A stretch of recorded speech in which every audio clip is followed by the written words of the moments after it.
Today, we will discuss the 10 years anniversary of the Paris Agreement and use this opportunity to get a look back on how climate action has progressed for the past 10 years and also provide a few perspectives on what's to come. We will do so by leveraging the work that we do at Data relative to long-term scenarios, especially our own NF future scenarios, but we'll get back to that later.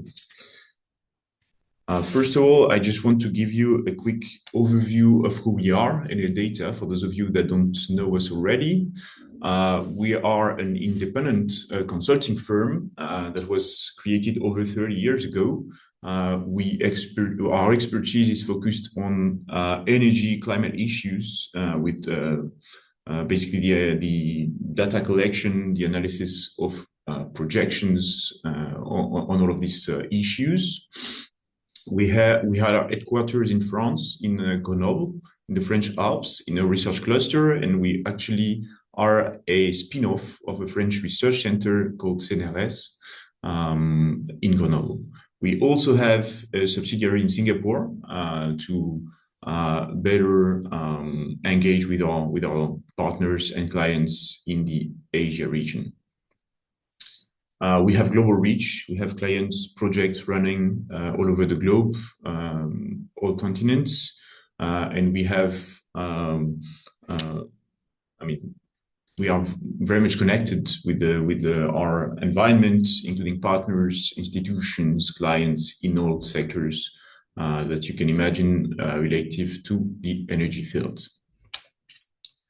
To give you just a short overview of our key expertise, all related to energy and climate, we do modeling, and that's a big part of what we will discuss today. We create energy climate scenarios and trajectories, envisioning different types of policies, climate ambitions, or technological developments in over the long term up to 2050 and beyond.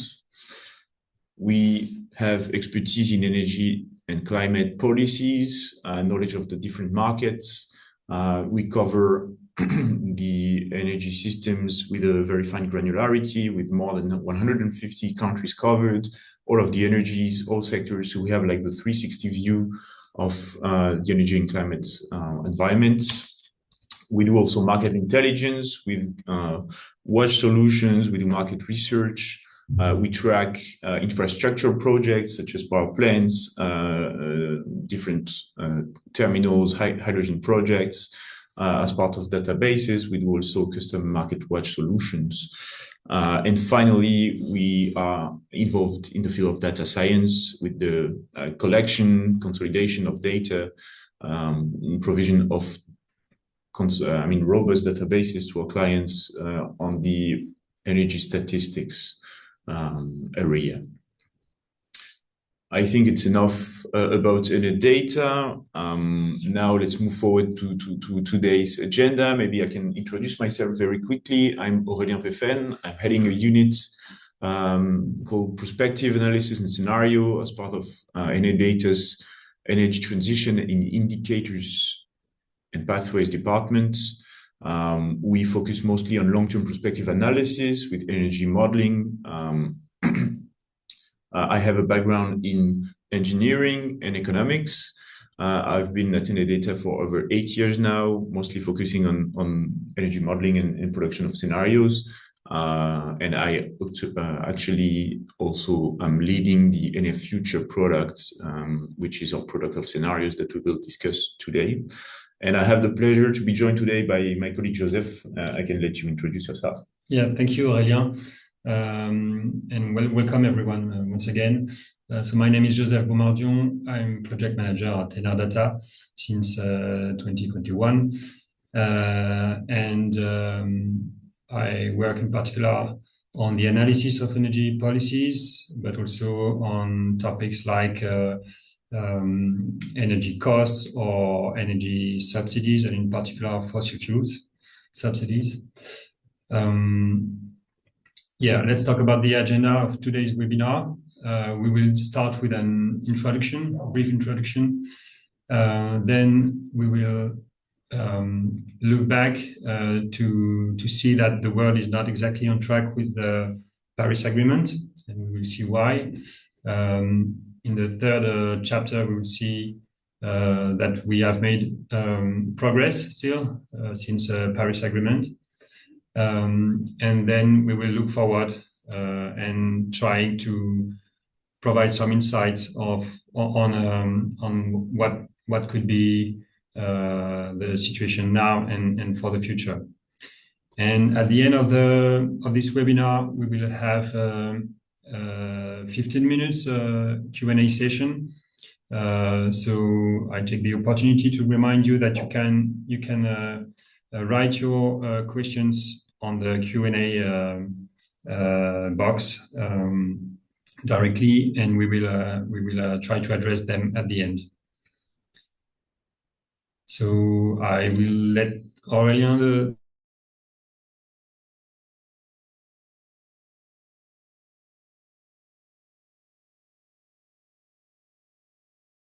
have another chance of exploring them.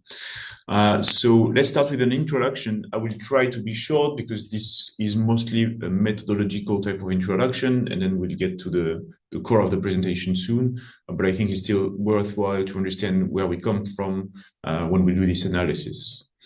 So we will rely on scenarios to assess the progress we've made since the COP21 in Paris. And so these scenarios are created by ourselves using our poles and data model. The approach is that we start from today's situation with past and current data, historical data, that gives a good description of where we stand in terms of energy demand, energy supply, prices, GHG emissions. So basically the whole picture regarding energy systems in the world. And then we use some framework assumptions for all of the scenarios that are, for instance, the population outlook, the GDP outlook. Those are common assumptions to scenarios. And then we bring in alternative assumptions that are very specific to the scenarios we're trying to create. And those can be related notably to, energy policies, climate policies that are enforced in the different countries, the different pledges that can be made, the availability of different technological options or technical options. So we do assumptions on all of these levers in all of the sectors covered, and that allows us to produce contrasted trajectories up to 2050. The three scenarios that we will focus on the most are our own NF future scenario that we update yearly. And the three scenarios that we produce are the following. The first one is a baseline scenario. It's called NA base, and it leads to a temperature increase across around 3 degrees Celsius. So of course, when we talk about temperature increase, it's by the end of the century as compared to pre-industrial level. That's the definition from the IPCC. So this first scenario is really a baseline. We continue existing policies and trends. Then we have the NA blue scenario that features all of the country policies and pledges, right? The objectives by countries, including notably the NDCs that were submitted to end of 2024 in the latest version released. And this leads to a temperature increase between 2 and 2.5 degrees Celsius. Finally, we have the ambitious scenario that is NA green, that is strictly Paris Agreement compatible, which means the temperature increase is well below 2 degrees. And finally, just to mention, sorry, that all of these scenarios are produced using our poles and a data model. That is a systems model for the whole world with 66 countries and regions represented, so a fairly good granularity. I will not go into the details right now. If you have any questions, feel free to ask and I'll be happy to give you more. But basically, we cover national energy balances for 66 countries or country aggregates worldwide. We have inputs for technology, policies, resources, and this allows to simulate the future energy balances, GHG emission trajectories, prices, etc. Finally, just for you to know that you can access our three scenarios that I mentioned, NR Base, NR Blue, NR Green, as part of our NR Future platform, with lots of useful dashboards. You can extract the data in Excel format. You can show them in tables, in graphs. Our whole team is working very hard to make it accessible quickly. The granularity of the product is quite good, with lots of countries covered, detailed series by sector. If you want to know more, feel free to reach out. And now, I think without further ado, let's get to the core of the presentation. And I want to start with the first part that basically looks back at what happened in the past 10 years. And I think it's a surprise for no one that we are going to say that the world is not on track to live up to the Paris Agreement, basically. So 10 years ago, about exactly 10 years ago, right? Early December 2015, COP21 was happening in Paris, and we all know that this led to the Paris Agreement that was then signed later, but designed during this event. And the aim of the COP was basically to reverse the trend, right? The emissions from 2000 to 2015 had increased by 2.5% per year in average, reached 36 gigaton of CO2 in 2015. So the trend was increasing, and the idea was to find a way to commonly, globally agree on targets to basically reverse this trend. More importantly, the outlooks that we were doing back in 2015, before the COP, were not exactly climate friendly, right? So here I dug up some results from our balance scenario from 2015. So it was a scenario that features the country policies and objectives that were in place before COP21. So that's basically the scenario we had at the time that was accounting for the efforts that country had pledged. And if we look at this trajectory, well, basically it was still increasing steadily up to 2050. No emissions peak in sight, like 1% per year average increase over this horizon. We reached 50 gigaton of CO2 by 2050. So that means it was too little. And the ambition of countries was not compatible with a climate-friendly trajectory, let's say. And then COP21 happened, right? And then we released in 2016, following the COP, our very first in a green scenario, which was our very first Paris Agreement compatible scenario.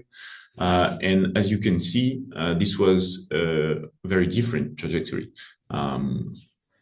It's a scenario of substantial decrease of emissions by 2050. We have a steady decrease. It's about 2.5% per year on average, let's say. We reach a low value of 14 gigaton of CO2 by 2050. And also what's interesting to see here is that the trajectory for the first like 10 years or so, or 15 years at the time, so from 2015 to 2030, was a scenario of slow decrease of emissions at first, and then only after 2030 did it accelerate, and did the climate action become very, more steeper and accelerate, right?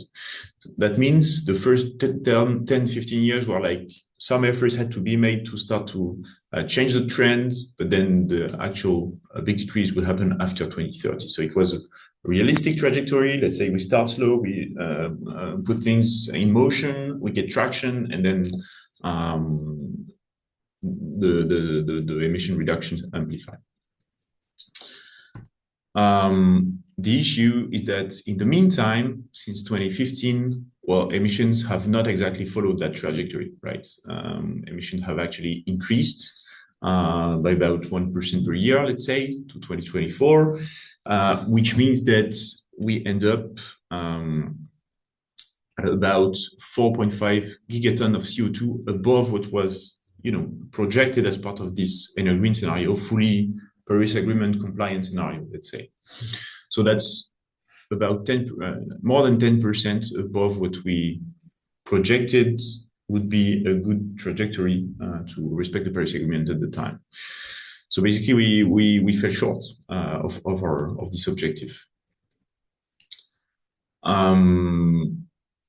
And what this means actually is that if from today we try to produce a well below 2 degree compatible scenario, but starting from a higher point, and with some delay, the trajectory is much steeper actually. So what I just showed here is the latest version of our green scenario that was released in April this year, and we see that the trajectory is much steeper. It's actually 4.5% per year average decrease in CO2 emissions as compared to the 2.5 from the previous green, which means the emission reductions that are expected if we are to match this goal are actually very, very steep. So it means that we can ask the question: is this objective still realistic to a degree? I know that some people are still also looking at a net zero 2050 scenario, so that's even steeper. But it really is a question: can we make it? Is it realistic? And what we are trying to understand in the next few slides is to what extent it is the case. To do so, we want to look at concrete indicators and not only general emissions, but look at what it means sector by sector. I leave you the floor for that, Joseph. Yeah, thank you. So yeah, as already Aurélien just said, this green scenario is quite ambitious, and a world well below 2 degree would implies a significant and huge progress on the 3 pillars of decarbonization. The 3 pillars are here on that graph, with the energy efficiency and sufficiency. The second is the electrification, and the third, the clean energy supply. For all of these pillars, this in a green scenario would imply to decrease, for instance, by 15% the final energy demand. For the electrification, it means the multiplication by 2.3 the share of electricity globally. This can be illustrated by the figure below. It would mean 70% of electric car in the fleet, or I would say, and 44% heat pumps in the space heating. So this is for the electrification. And for the clean energy supply, in a green scenario would imply to divide by 5 the fossil fuel consumption. So these objectives, these targets are quite important, and I think we have on the following graphs other indicators to understand what it means, what concretely means to stay on track with the Paris Agreement goals. So in terms of energy consumption, the average energy demand should immediately start decreasing. On the graph on the left, you can see that historically this final energy per capita was slightly increasing, but if we want to stay on track with the Paris Agreement, we should immediately start decreasing, about a decrease of about 30% less than today by 2050. And for electrification, this is the same idea represented here on the graph on the right side, with this change on the trend. While we have gained 5 points since the last 25 years, here we would need to surge by over 25 points over the next 25 years. So it's a big change and a big increase in the share of electricity in final energy. If we look at other sectors, so here the residential sector and the passenger transport sector, we also have indicators that are quite ambitious in terms of renovation rate. This rate should quickly be quite high. It should reach over 2% and remain to that level by 2050. And the heat pumps as well should dominate the sales of space heating equipment, as it is reflected in the graph, in the upper graph on the right. And for the transport sector, as said already, the electric vehicle should become the #1 option for cars, with 70% of the fleet in 2050. And this scenario also implies behavioral changes, for instance, to reduce passenger traffic when compared to a baseline scenario. Other indicators and other sector in industry, and in a green scenario implies some profound changes with a strong electrification of the processes and a development of carbon capture and storage. The CO2 intensity of electricity generation here on the graph in the middle should decrease a lot, and this decrease of this decrease of emission in the power generation systems is a key prerequisite to decarbonize the demand, but it also, in the other end, we also need to develop carbon capture technologies. So it is represented on the graph on the right, and significant volume will need to be developed. And maybe we can also mention that this technologies comes with some uncertainties as well. So this is quite challenging. Yeah, thank you, Joseph. And I think all of these indicators, which is, of course, just a selection of these, really shows that if we are to reach the Paris Agreement goal, we need to act very strongly, immediately, and that is very challenging. But I think, so we have looked at the, let's say, glass half empty quite a lot,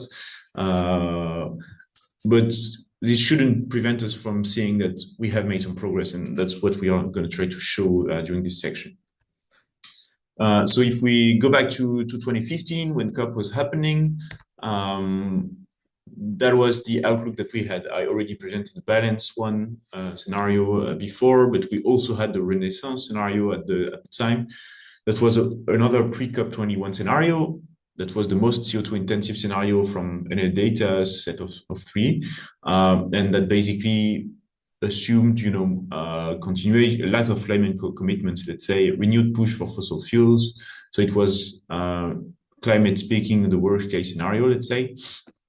So this was the outlook that we had before the Paris Agreement, between 1 and 1.5% increase of emissions, and what we actually achieved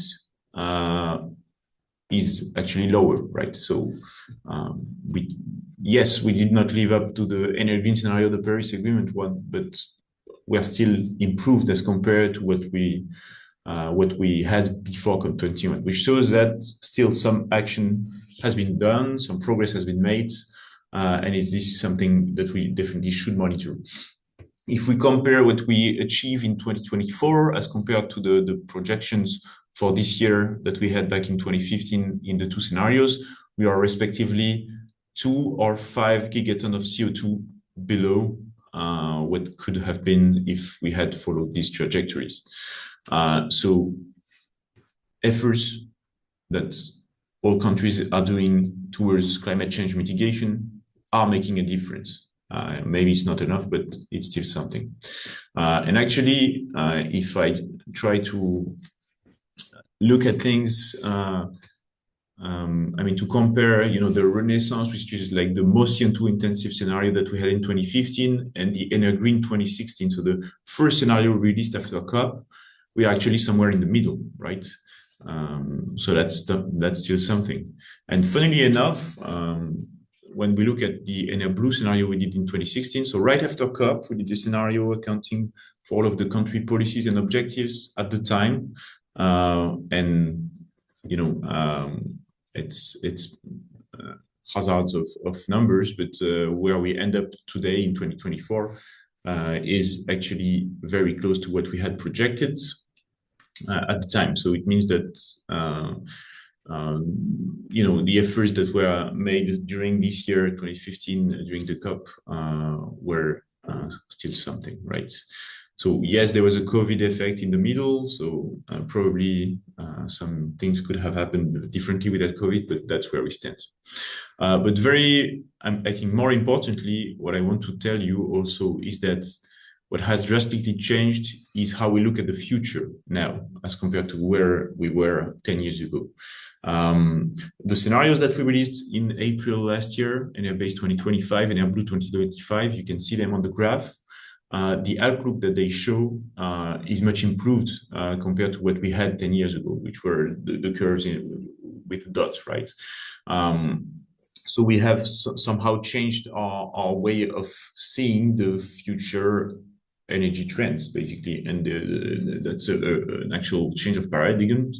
And I think the COP21 and Paris Agreement, of course, all of the COPs and all of the processes towards climate action, but this one was one of the flagship events, is in it for a lot. An emission peak was nowhere to be seen 10 years ago. Now it is within reach.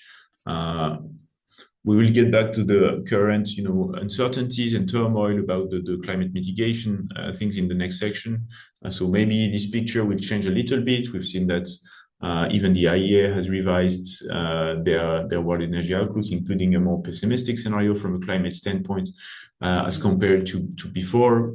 But still, I think we can all agree that an emission peak is no longer something that we would that was a distant dream, basically.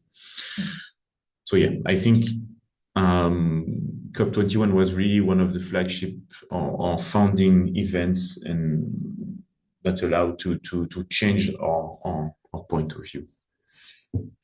Yeah, and to complement what Aurélien just said, we thought it is interesting to remind the merits of Paris Agreement, because to our views, it constitutes one of the foundation of the climate actions,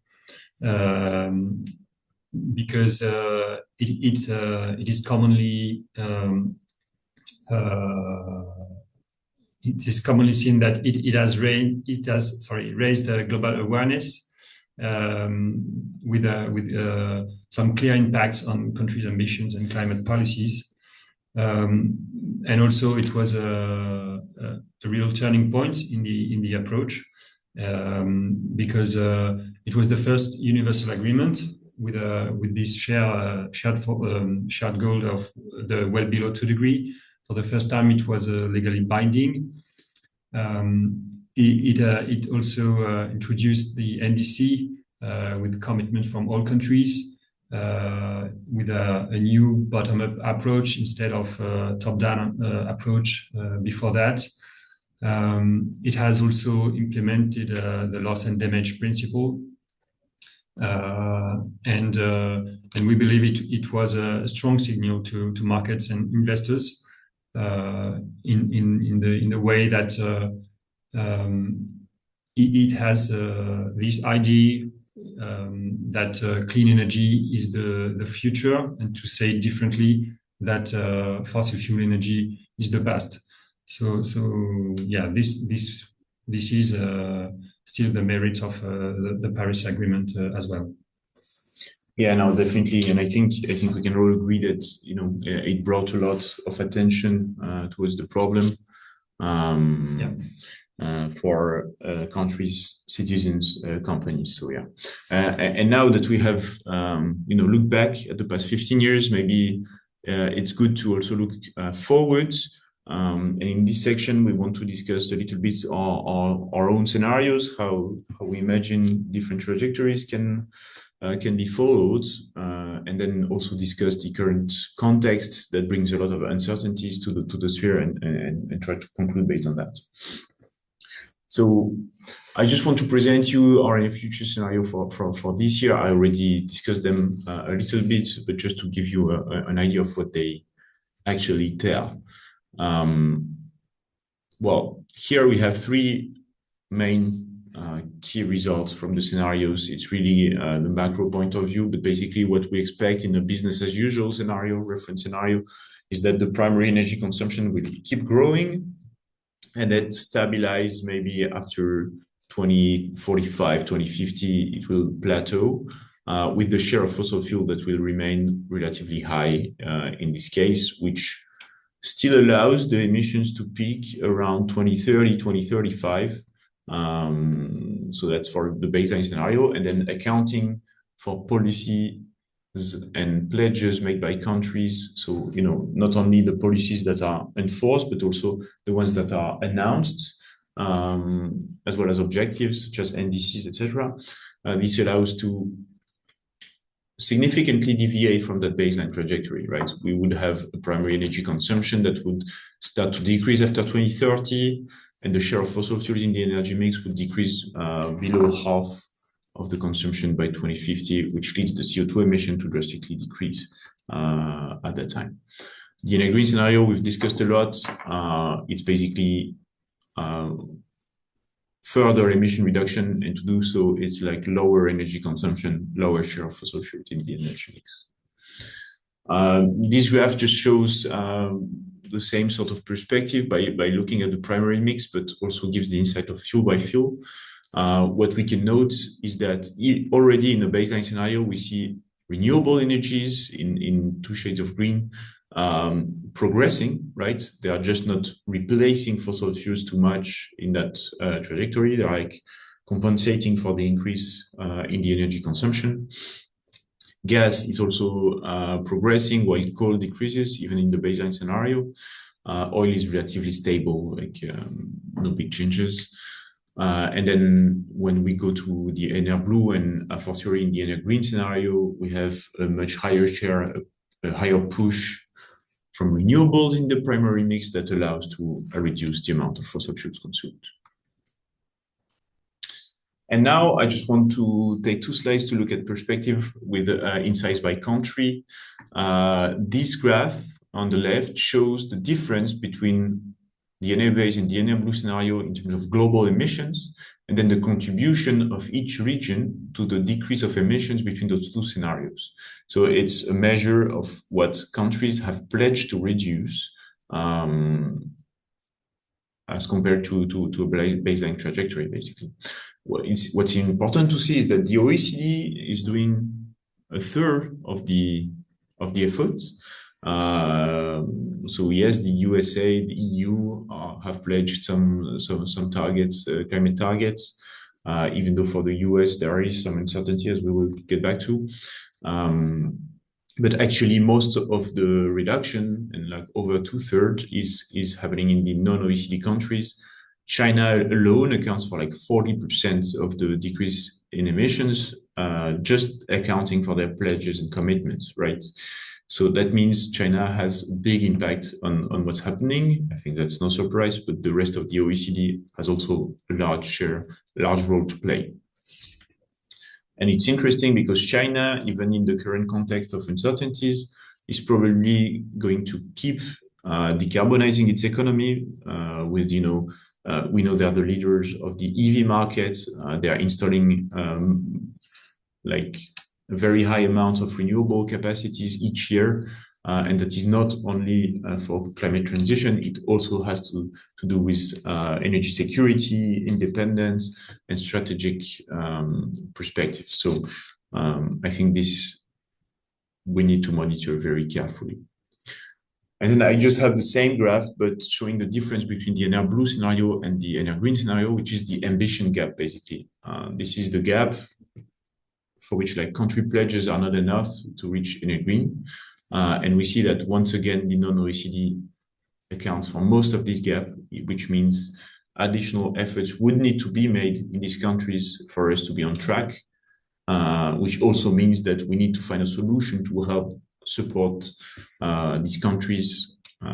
Hence, the big question of global climate finance and how we manage to support these countries, developing countries to develop, right, but with low emission trajectories. So moving forward, maybe let's have a look at more of the like current context and how this can affect the projections I just showed. Yes, to fit our model, we need to understand what is the context. So we have noted the following for the current context, with a decline, for instance, of climate commitments. It is especially true coming from the US with the withdrawal of US from the Paris Agreement, which will be the US will be officially out in January, and also with this support from the US to the environmentally harmful policies, illustrated by this slogan, well-known slogan, "Drill, baby, drill." But yeah, which highlights this environmentally harmful policies from them. Also, we have noted a strong drop in the development aid by the US, sorry, but also from European countries as well. We have noted here some order of magnitude of this decrease. For the US, this could represent an 80% decrease in the foreign assistance, but also $35 billion cut with the shutdown of US aid. Other major countries and actors has also planned to reduce their development aid. And in the European Union, for instance, it is planned to have a 2.2 billion aid to be cut by 2027. So this development aid dropping will likely have impacts on the nationally determined contribution, also called NDCs, because and especially on the conditional targets taken by the members, by the countries. Yeah, so these are part of the context, the current context, and to go to highlight also another unfavorable context with the fragility of the cooperation. We have noted this competition in between US and China for the economic leadership. Also the American protectionism and the Chinese slowdown. And also we note that there is increasing tension between countries. To illustrate this, we had in the 90s only let's say 30 conflicts globally, and we now have 120 conflicts in the world. So this illustrate these tensions. Politicians are well aware about these tensions. And they are saying that, for instance, here we have noted some quotes from Teresa Ribera, for instance. She say that growing geopolitical fragmentation and populist pressures are there. And in the World Energy Outlook, we can read then this phrase that the world is clearly not on track to meet internationally agreed climate goals and is facing challenging set of economic and geopolitical conditions. So this leads us to think that the security concern will probably be on top of governance priority in the next years, and consequently that the climate issues will maybe become also a lower priority for them. And maybe, all of these difficulties are maybe reflected by the IEA, which has reintroduced its current policy scenarios in its World Energy Outlook this year. Also, one more example of the context, we thought it would be interesting to highlight that today economies are very sensitive to economic conditions, and this is one example of that, with the link in between the energy prices and gas prices with the fossil fuel subsidies.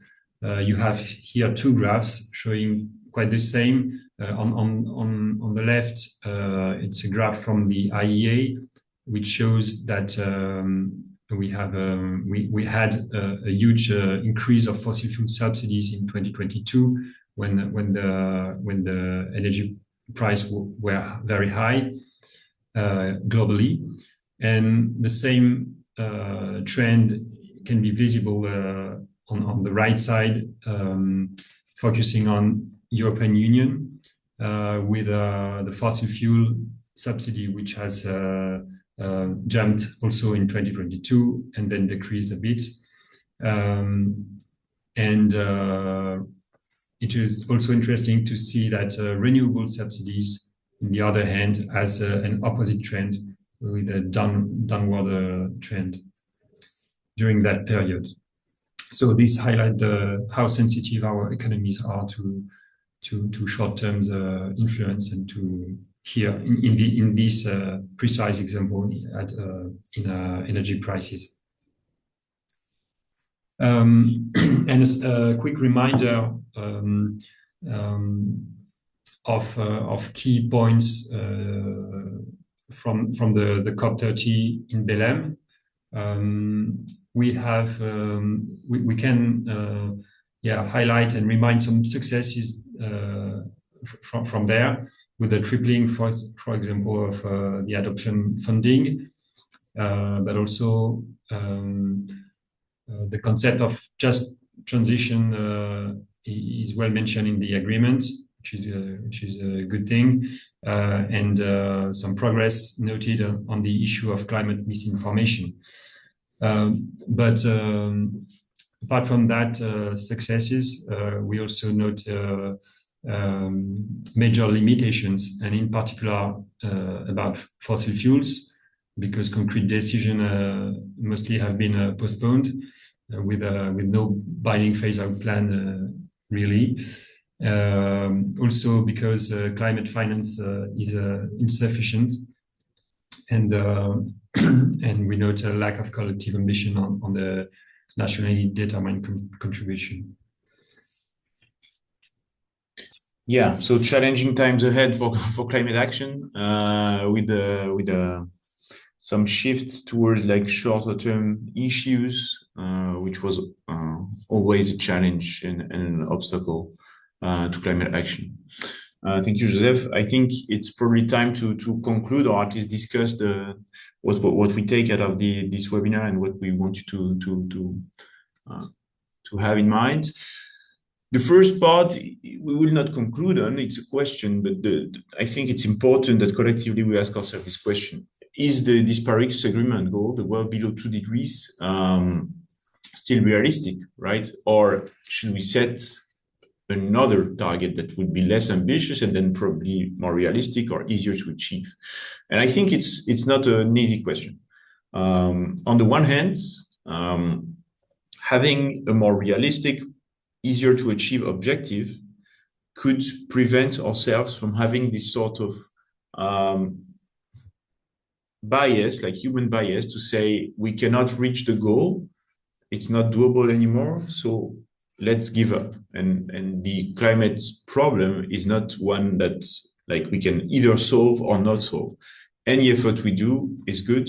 And you know, there is no like it's too late. There's no it's not enough. We can always do better, and this will drastically reduce the impacts of climate on our economies, on our countries, on our citizens. So this bias can maybe be limited by having a more realistic objective, and then it would like bring motivation to everyone to contribute. But at the same time, maybe lowering the goal could have the opposite effect and actually prevent people from wanting to do more, right? If you have an objective and you see that you're not on track, then maybe you want to do more. And then, I mean, lowering this objective can have this impact of actually saying we can lower our efforts because the objective is lower. So I think it's a very tricky question. There are lots of political, I mean, issues that go with it. So we will not conclude today, but I think this is a key question that, you know, climate discussions should address in the past next years, in the next future years, sorry. Yeah, maybe something for the next COPs. I'm not sure exactly how, but this is, I think, at least very important. Yeah, exactly. I think this remains an open question. But what is sure is that we believe that monitoring and praising the progress made is really a key, because yeah, we think each effort and action is indeed a step forward in the right direction, and we should remind this also that the climate issue is not an all or nothing problem. And yeah, we should really keep this in mind. And finally, I just want to conclude on the current context. Yes, it's highly uncertain. There are lots of conjunctural effects, but I think it's more important than ever to keep that long-term focus also in mind. Of course, naturally, we tend to shift the focus to the short term when there are uncertainties. But that shouldn't prevent from having a long-term roadmap and maybe adjust that roadmap along the way. But I think, or at least I like to think that our prospective analysis and our work on the long term can be used as a compass to navigate those uncertainties. I think we have covered what we intended to present. Now we have a little bit more than 10 minutes to take some questions. I have a first one that is a bit precise, but I think it's for you, Joseph, as the expert of subsidies. I'm sure you will be happy to answer. There was a question on the graph on this slide, sorry, on the right side that said, is the decrease in subsidies for renewables correlated to some way to the increase in fossil fuels? Is that like compensating directly, or how does that work? Yeah, it's a good question. In fact, the fossil fuel subsidies has increased because of policies taken by government to fight against high energy prices and to protect consumers, to protect the households from high prices. So they have implemented all member states here in the European Union, but elsewhere in the world also. But in European Union, member states have implemented a sort of a cap of energy prices for the consumer, and so the bill were quite high for the governments. So this explains why fossil fuel has increased. And why the renewable decreased, it is more directly linked to the energy price and gas price, but also electricity prices on the market, because many support measures for renewables are linked to the price market. And when the price is high, the need for support is decreasing with this premium support and also and other mechanisms. So the two are indirectly linked to the energy prices, but they are not directly linked to each other's. Thank you, Joseph. I think I can take a couple of questions at the same time. The first question, very briefly, there is a question about NDCs and what that stands for. This stands for nationally determined contributions, and those are like commitments made by countries, regularly updated. That's a mechanism that was enforced through the Paris Agreement, and the idea is that all countries will give an idea of how much they intend to reduce their emissions with two possible targets. The first one is unconditional, so that's like in any case they will reduce their emissions by this amount. The second part being potentially conditional to international funding and transfer of competences. So that's NDCs. Then the second question I want to address is the fact that indeed our graphs or projections are only one single line with no uncertainty range. And indeed, there is much more to say than just the line, and we are not seeing those as predictions, right? In any sense, we are doing prospective analysis, which means like producing scenarios that tell a story. As you can see, our three scenarios are very different, which means we are not saying this is exactly what will happen. We are showing what possible futures we could have, and of course there is some uncertainties that goes along with it. The idea is to have a concrete projection with results by sectors, as we have demonstrated, to try to understand what it means. The idea is not to like exactly take one number and consider it as what will exactly happen. So I think it's important to have that in mind, that we are doing perspective and projections. It's not like a prediction. And in the same vein, I think there is a question also on how we address the uncertainties. A question from Minseo Kim wants to know how we assess the chance of China meeting its carbon emission reductions, how we deal with it in our model, and with this uncertainty coming from in this example coming from China, but maybe from other countries as well. Yeah, and to complement on that, I think it's not really our place to comment exactly on the chances of China meeting this and that target. What we can say is that at least China has further incentives than just climate action to engage into an energy transition. As I said, they are developing renewables very fast. They are leaders in lots of technologies related to decarbonization. They are producing some materials useful for the energy transition. They have a very developed markets for EVs. They produce lots of PV cells, for instance. So I think, at least, I don't know to what extent we can say that China will actually meet 100% of their commitments, right? But at least we see that progress is being made as compared to the historical period, and that is not entirely caused by the push for climate, let's say. So I would say we expect China to keep decarbonizing its economy with a significant pace.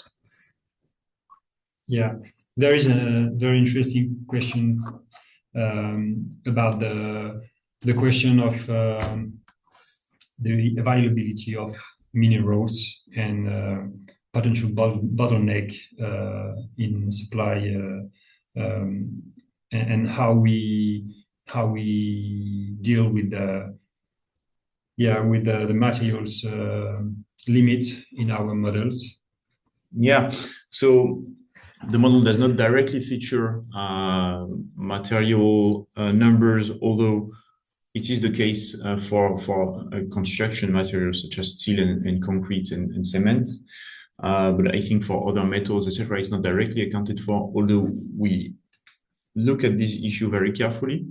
And I think it's not only about the materials themselves, but also about the supply chains, right?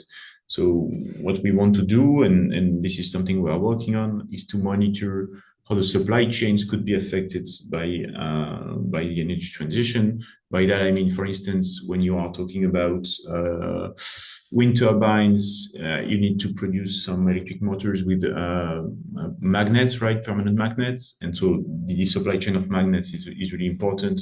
And this will have impact on the neodymium supply, for instance. So those are issues we carefully monitor. And we want to basically be able to produce results on that very soon, at least. What we know is that the current trajectories we are presenting might cause some challenges on this, but are not completely unrealistic, let's say. So there will be pressure on those markets, and they will evolve, and some of these will take a different dimension, but it's not critical for all of the materials covered. I think maybe let's take a final question that is specific to Australia. So the question is: there is one. I mean, the government current policy is to try to achieve climate neutrality by 2050, and some opposition is rather saying we should focus first on the development and the well-being and the development of the Australian economy, and then given that, let's say, prerequisites, then do what we can to reduce the emissions. I don't think those are views that are completely opposed. I think for lots of countries, energy transition is actually about opportunities also to develop clean energy. And it does. I mean, energy transition shouldn't be opposed to economic development or well-being. Of course, it's a change of paradigm, and it's not the same growth that you would achieve by staying in the more conventional type of economy. But I don't see that as an opposition now. I don't want to give my perspective on Australia specifically. I'm not an expert of that country, but just taking a step back and looking at the global picture, yeah, I wouldn't oppose necessarily sustainable development. I mean, development to climate mitigation, basically. And in this question, I think the person asked which scenario is more realistic. Just wanted to maybe to remind that we are not assessing how realistic each scenario is. Our work is more to our scenario are telling different stories, but it can be more or less realistic depending the point of view. But yeah, one scenario tell a story, another scenario tell another story, and this is mostly what we are doing through our prospective work. I think it's time to close the webinar. A very last word: if you're interested in getting to know more about our in our future scenario, you can access our publication. So there will be a link in the slides we share with you at the end, and you can access the full presentation of the NF future scenarios with additional insights on different sectors, technologies, energy supply, and everything. Feel free to reach out if you have any further question afterwards. And I think to conclude, it was a pleasure to be with you today and discuss this issue. It's really at the core of our day-to-day work, and I hope you enjoyed the webinar. Thank you a lot, and have a good day. Thank you very much. Have a good day.